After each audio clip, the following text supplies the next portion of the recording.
ప్రముఖ హాస్య నటుడు నవ్వుల రారాజు రాజుబాబు 41వ వర్ధంతిని పురస్కరించుకుని గోదావరి గట్టున ఉన్న రాజుబాబు విగ్రహానికి పలువురు ప్రముఖులు పూలమాలలు వేసి నివాళులర్పించారు. ఆయన పోషించిన పాత్రలు, పండించిన హాస్యం సినిమా లోకం ఉన్నంతకాలం ప్రజలందరి మనసుల్లో చిరస్థాయిగా ఉండిపోతాయన్నారు. రాజుబాబు తమ్ముడు బాబీ ఆధ్వర్యంలో జరిగిన కార్యక్రమంలో వక్తలు మాట్లాడుతూ 1936 అక్టోబర్ 20న రాజుబాబు ఉమామహేశ్వరరావు రవణమ్మ దంపతులకు మొదటి సంతానంగా నర్సాపురంలో జన్మించారని, నటుడిగా 750 చిత్రాల్లో నటించి ఎంతో పేరు ప్రఖ్యాతులు పొందారన్నారు. ప్రజల మనసుల్లో హాస్య నటుడిగా చిరస్థాయిగా నిలిచిపోయిన రాజుబాబు 1983 ఫిబ్రవరి 14న దివంగతులయ్యారని పేర్కొన్నారు. భౌతికంగా మన నుంచి దూరమై 41 సంవత్సరాలైన సినిమా అనే పదం ఉన్నంత వరకు ఆయన ఎప్పటికీ చిరంజీవేనని వక్తలు కొనియాడారు.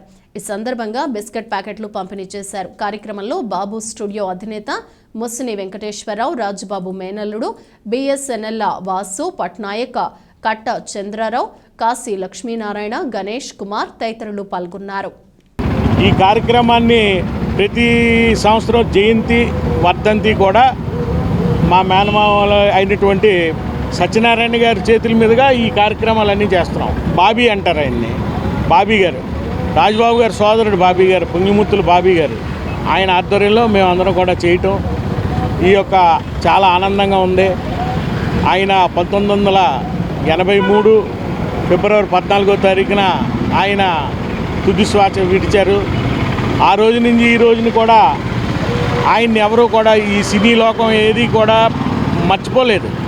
ఎందుకంటే ఆయన సినిమా అన్న 3 పదాలు ఉన్నంత వరకు రాజుబాబు గారు ఎప్పటికీ బతుకుంటారు. ఆయన మనసు, ఆయన ఏ లోకాల్లో ఉన్నా కూడా ఆయన మనసుకి ప్రశాంతత, ఆయన ఆత్మకు శాంతి కలగాలని మనస్ఫూర్తిగా కోరుకుంటూ, మన ఆంధ్రాలో కానీ ఆయన షూటింగ్ ఎక్కడ జరుగుతున్నా కూడా ఆయన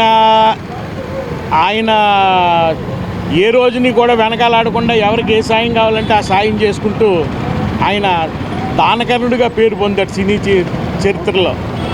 అందువల్లనే మీకు అందరికీ తెలుసు, మన రాజమండ్రి చుట్టుపక్కల ఆయన అనేక సేవా కార్యక్రమాలు చేసి కోరుకొండలో కాలేజీ, రాజుబాబు గారు జూనియర్ కాలేజీ అని, ఇక్కడ లెపర్సీ కాలనీకి వారికి వీళ్ళందరికీ కూడా అనేక రకాలమైన సహాయాలు చేసి